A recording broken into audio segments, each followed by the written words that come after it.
Hey everybody, we're only about a month away from Diablo Season 2 and already we're getting important tweets put out for vital information that's coming in soon for Season 2. We have Rod Ferguson, the director for all things Diablo. He has put out a tweet, so much stuff in hashtag Diablo 4 Season 2 that Pez Radar will need to host 2 deep dive streams to cover it all.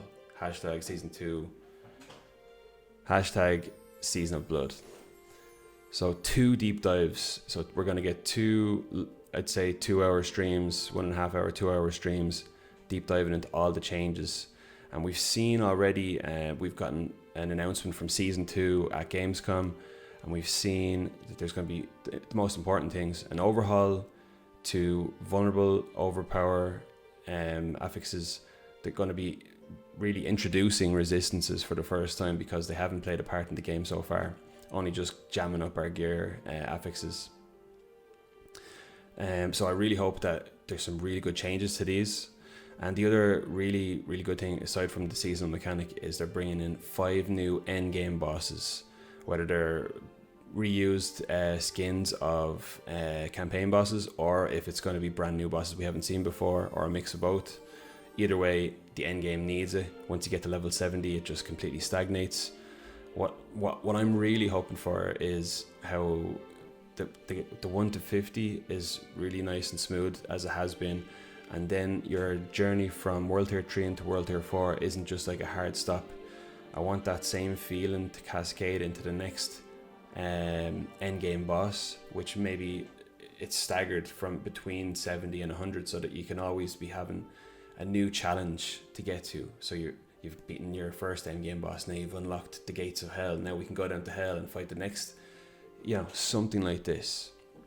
The next thing I wanted to touch on is just a couple of points.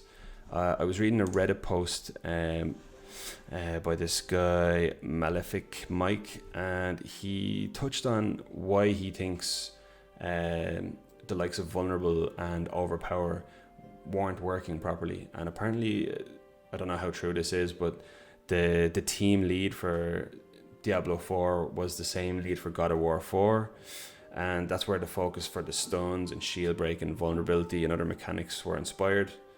And he thinks that because they left or were kicked out of Blizzard for whatever reason, that things didn't go as how they were supposed to go. And it just got me thinking, like, I don't know how true any of this is, but it got me thinking, what could these changes be in Diablo 4 Season 2 for overpower and vulnerable? And how is it going to tie into resistances as well? Like, vulnerability, if it was, instead of just a modifier on your gear affixes that increases damage, what if it was a condition that maybe reduces armor and resistances when, once resistances are actually effective? It could be something that's really important. And it maybe makes you more prone to the likes of like knockdowns and damage over time effects. That would be really interesting to see. Overpower, then what I hope would be really cool is if it was actually a status condition, like a buff, rather than just like another crappier version of crit. Like imagine like a Super Saiyan mode that for temporarily ramps damage, maybe defense, also causes knockdowns. Now you're overpowering the enemy as you're moving. It should feel useful and, dare I say, powerful. Resistances then, I really hope that when they're introduced properly, that they're actually, it's going to make multiple elemental types of damage really limited. When you say if you gear towards resisting cold damage, it should feel like I'm basically immune to cold, or I take very little damage from these cold enemies. And then it should like cohesively mesh with overpower and vulnerable and other status effects. Like vulnerability could make it easier for you to penetrate resistances, and overpower should make you even stronger and maybe give you more resistances. Something like that. Just these are kind of just off the top of my head ideas. If this kind of stuff were to be implemented in the game, I think it'd be more fun. Gives you more variety, different build options. Also, I think we have to think about when resistances are actually a factor in the game, and we're not just trying to discard them on our gear. Maybe is there a place for a fifth or maybe another couple of affixes on gear pieces at the max level? Like, I think we're going to need resistances if they're actually effective, but we still need to be able to do damage output and